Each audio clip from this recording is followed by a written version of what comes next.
सम्मानित करेंगे उन्हें। और साथ में हमारे शुभोतार सक्सेना उर्फ मन्नू भैया जी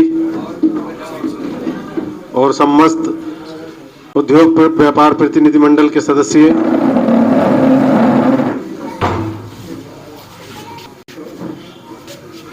बहुत बढ़िया साहब, बहुत बढ़िया था।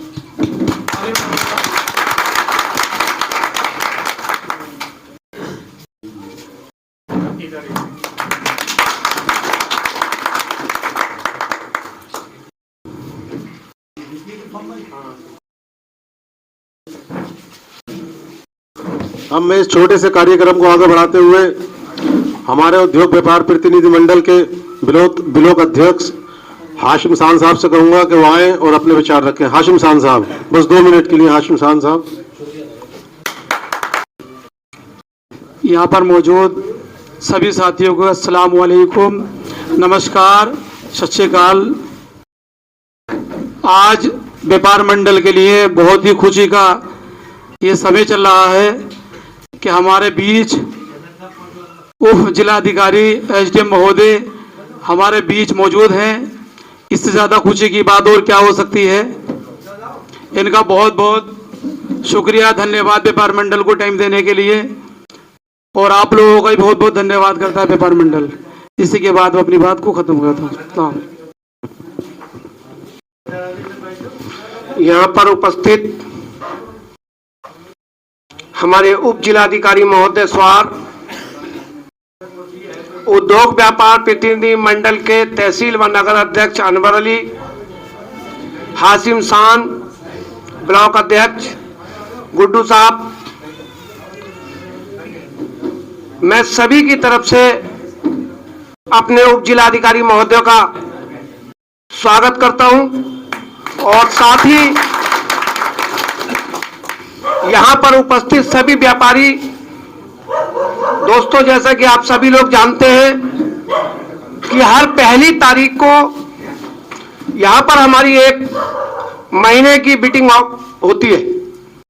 उसमें व्यापारी समाज की जो भी दिक्कतें होती हैं, जो भी परेशानियां होती हैं, चाहे वो किसी भी स्तर की हो, उसके लिए उद्योग व्यापार प्रतिनिधि मंडल स्वार पूरी तरह से आप लोगों के साथ खड़ा होता है। अब आज हमारे बीच उप जिलाधिकारी महोदय स्वार जो बैठे, मैं इनसे अपेक्षा करता हूं, इनसे उम्मीद करता हूं कि ऐसे अधिकारी कभी कभी कम आते हैं जो जनता के बीच रह करके जनता की सारी समस्याएं सुन करके, चाहे वो व्यापार मंडल से संबंधित कोई वार्ता हो, व्यापारी की बात हो, पब्लिक की बात हो, जनता की बात हो, उसका निस्तारण अपने स्तर से तुरंत कर देते हैं। और उप जिलाधिकारी महोदय स्वार हमारे पूरा टाइम आपको देते हैं। मैं देखता हूं तहसील में भी सुबह 10 बजे से शाम 5 बजे तक जब भी कोई फरियादी जाता है, बिना किसी की सोच सिफारिश के, अगर वो जायज काम है तो तुरंत एसडीएम साहब कलम निकाल के उसको पूरा कर देते हैं। और ऐसे अधिकारियों से हम ये उम्मीद करते हैं, ऐसे उप जिलाधिकारी महोदय जो हमारे बीच बैठे हैं, अगर किसी का कोई काम हो तो वो बेहिचक, बिना किसी नेतागर्दी के, बिना किसी राजनीति के, बिना सियासत के अपना काम करवा सकते हैं। जय व्यापारी, जय व्यापार, व्यापार मंडल जिंदाबाद, व्यापार मंडल।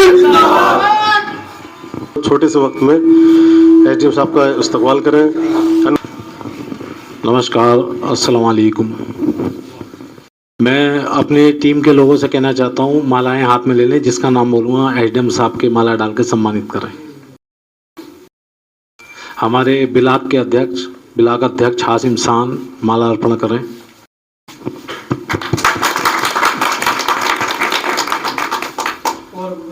हमारे तहसील संगठन मंत्री गुड्डू हाफिज जी माला अर्पण करें।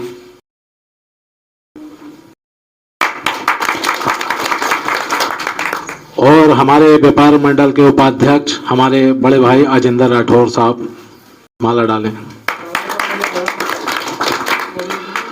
और हमारे नगर मंत्री फुरकान भाई एसडीएम साहब का स्वागत करें।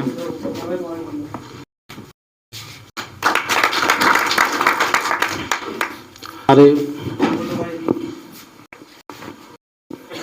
महामंत्री हमारे महासचिव गुड्डू भाई, उधर माला डालता फोटो खिंचवाओ। मीडिया प्रभारी हमारे अमन गुप्ता और हमारे स्वार के चर्चित नेता हमारे श्री मकसूद अहमद साहब माला अर्पण करें एसडीएम साहब के।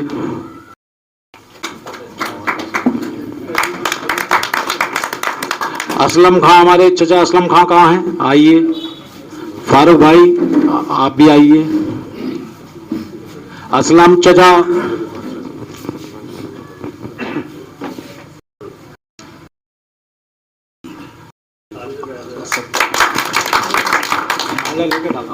और हैं सर रविकांत चाचा जी आप भी आ जाइए जरा। शाह जमाल खां आप भी आ जाइए भाई।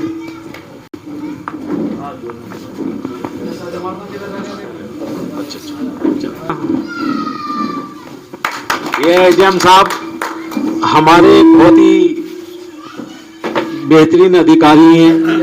जब हमारे एसडीएम साहब तहसीलदार साहब थे तब भी हम समाज की बात लेके गए तो हमारा बहुत सहयोग करा और आज भी बहुत सहयोग करते हैं। अयूब खां, अयूब मियाँ किधर है अपने? अयूब मियाँ, अरे अयूब मियाँ आ जाओ। और आज के दौर में इतना बिजी हैं एसडीएम साहब। जाकिर भाई माला अर्पण करें आप भी। चचा आप भी आ जाओ, निकाल के दे दो, उधर से ले लो।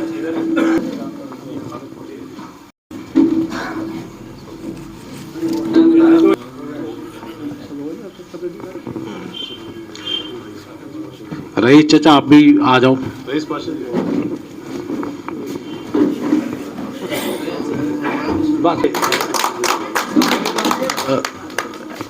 रईस चचा,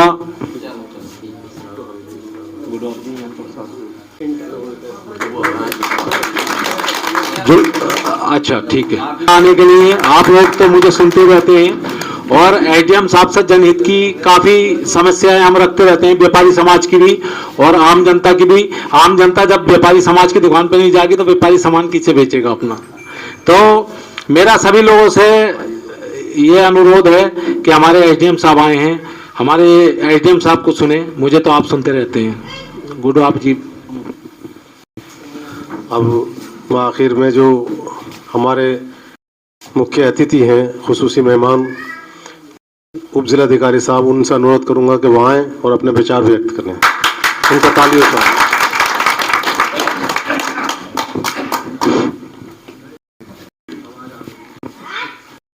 आज हम लोग जो है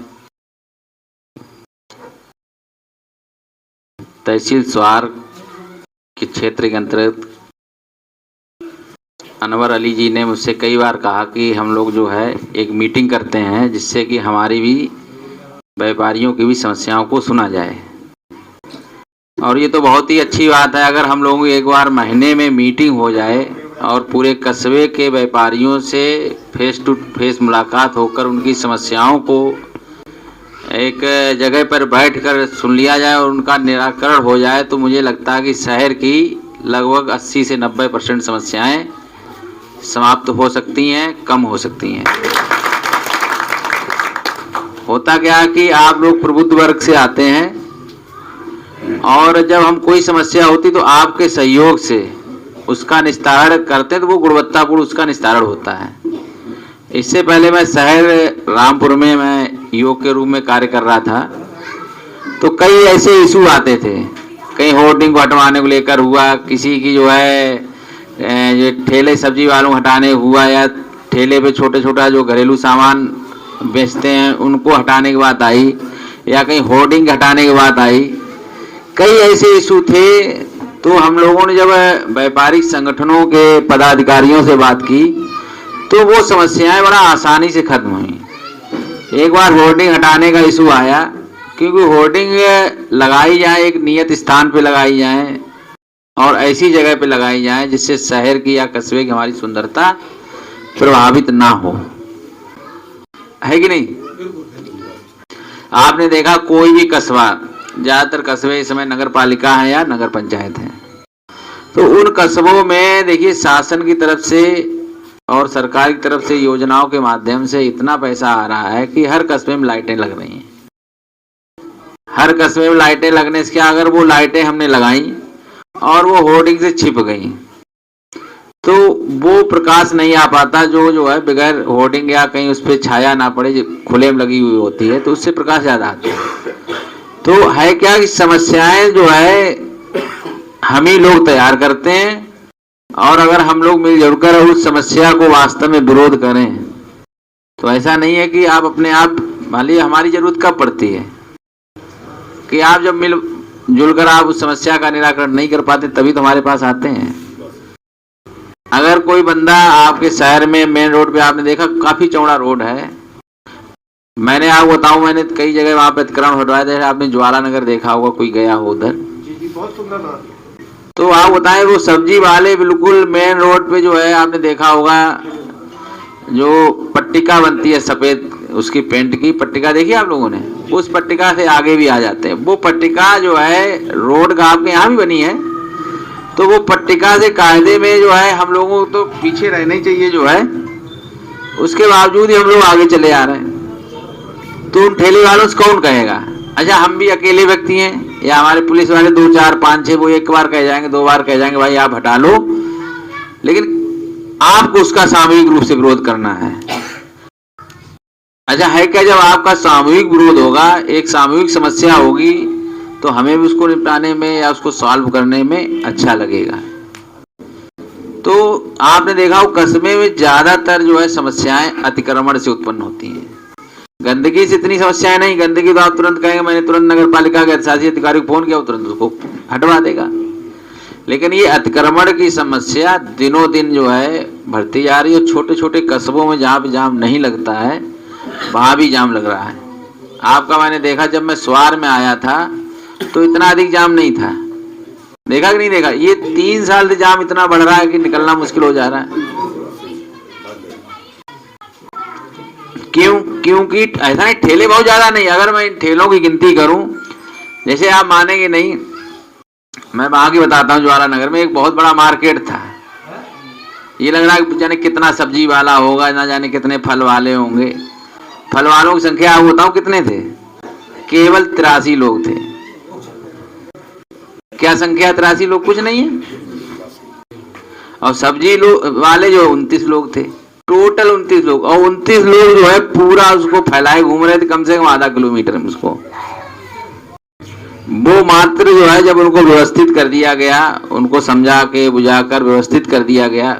देखिए कई सब्जी वाले लगाने से कोई ऐसा नहीं सब्जी की बिक्री नहीं होगी, ये भ्रम है। जब आप सब्जी व्यवस्थित लगाएंगे तो लोगों के दिमाग आता है कि अगर हम लोग जो है सामूहिक रूप से सब लोग प्रयास करेंगे तो ये जाम की भी समस्या खत्म होगी, सफाई की भी समस्या खत्म होगी। भाई और आपके व्यापारिक लोगों की क्या समस्या है? हमें तो नहीं लगता इसके अलावा कोई समस्या है। तीसरी समस्या है शाम को प्रकाश मिल जाए, है या कोई ऐसा अतिक्रमण करने की कोशिश हो रही है जिससे अन्य व्यापारी का जो है हित प्रभावित हो रहा हो।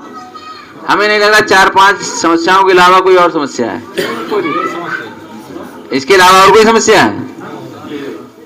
तो कुछ समस्याएं तो जो है मैंने अभी बीच में प्रयास भी किया, फिर वही जस की तस स्थित है।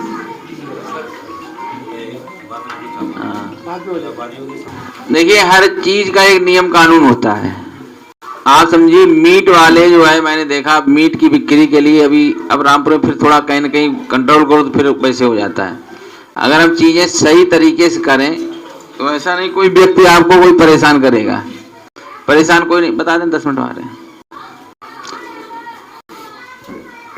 देखिए समय मान ली ठीक है, छोटा व्यापारी है, जीएसटी को अदा करने में समस्याएं हो सकती हैं, लेकिन मेरा तो अनुरोध बस यही है कि जो कानून कहता है उस कानून के दायरे में हम, चाहे छोटे व्यापारी हो चाहे बड़े व्यापारी हो, हम अगर कानून के दायरे में होंगे तो कोई भी व्यक्ति, चाहे जीएसटी वाला हो चाहे फूड सैंपलिंग वाला हो, उसका शोषण नहीं कर सकता है, कि हमारी चीज सही है, सैंपल भर के ले जाएगा। आप क्यों डर रहे हैं? आप कोई गलत काम नहीं कर रहे हैं। अगर आप गलत कर रहे हैं तो आप डर रहे हैं।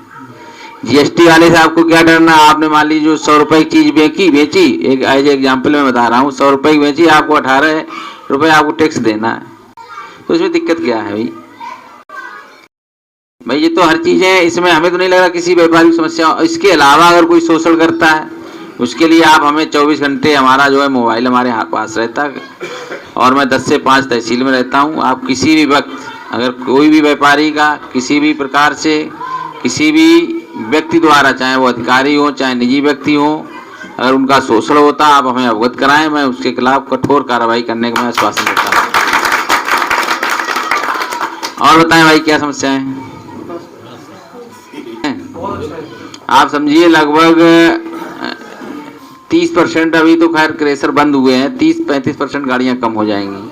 इसके बावजूद भी मैं कोशिश कर रहा हूं 5 बजे के 7 बजे, 5 से 7 के बीच जो आपका मार्केटिंग का सब्जी लाने के समय होता है, घरेलू चीजें लाने के समय होता है, व्यापारियों का भी जो दुकानें छोटी छोटी उस पर भीड़ पब्लिक की रहती है, क्योंकि इसी टाइम में ज़्यादातर घरेलू चीज़ें बाजार से लोग रोज़मर्रा खरीदते हैं। कपड़े अपने तो आदमी दिन में भी ले आता है, किसी को दूध लाना, किसी अधिकारियों से मेरी मीटिंग हुई, उनकी समस्याओं को जाना समझा, और मेरा पूरा प्रयास है जो उनकी समस्याएं 1-2 उन्होंने उठाई हैं उसका 100% मैं पालन करा दूंगा। किसी प्रकार की, जब तक मैं यहाँ पे हूँ, किसी प्रकार का उनका शोषण नहीं होगा।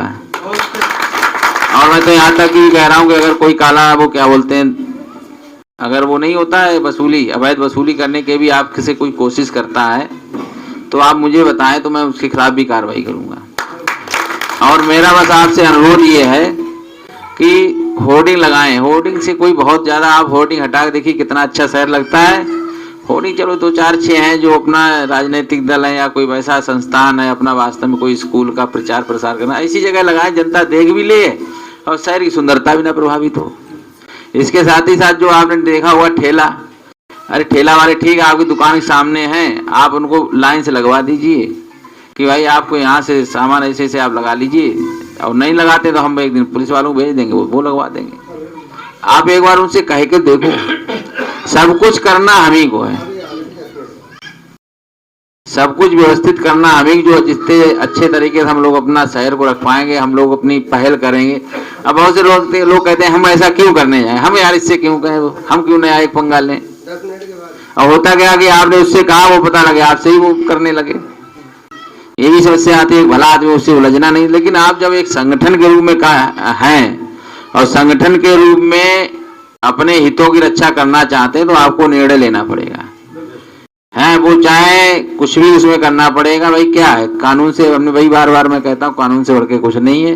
किसी को ये अधिकार नहीं दिया गया कि आप जो है वो जो हमारी सड़क है उसकी सफेद पट्टिका को क्रॉस करें, किसी को अधिकार नहीं है। जैसे हमने देखा टैक्सी वाले लाइन लगाए रहते हैं, मैं इन टैक्सी वालों के लिए देखो मैं कुछ प्रबंध करता हूँ जिससे कि टैक्सी वाले एक जगह आ जाएं। और जब ऐसा नहीं है, देखो जहाँ चीज पहुँचने लगती ना, तो फिर वहां से आदमी पहुँचने लगता है। भाई आपके कस्बे में ऐसा तो है नहीं कि चलो ठीक है बाहर से आदमी आया और बाहर से आने के लिए कस्बे के अंदर जो है वो क्या बोलते हैं, रिक्शा करके भागे। ऐसा बहुत ही रेयर केस में 1-2 लोग अंदर जाते होंगे, बहुत जाते नहीं होंगे। तो वो टैक्सी वाले ही यहाँ पे जो है वो 3 व्हीलर जो है वही यहाँ पे वही ज्यादा जाम लगा रहे हैं। तो इसमें आप भी पहल करिए, मेरी पहल रहेगी, और संयुक्त प्रयास से जो है हमारी जो है समस्याएं कम होंगी और उन समस्याओं को समाधान करने में भी हमें सहूलियत होगी। अब मैं अपनी बात को यहीं पे समाप्त करता हूँ। बहुत बहुत धन्यवाद जो मुझे आपने सुना।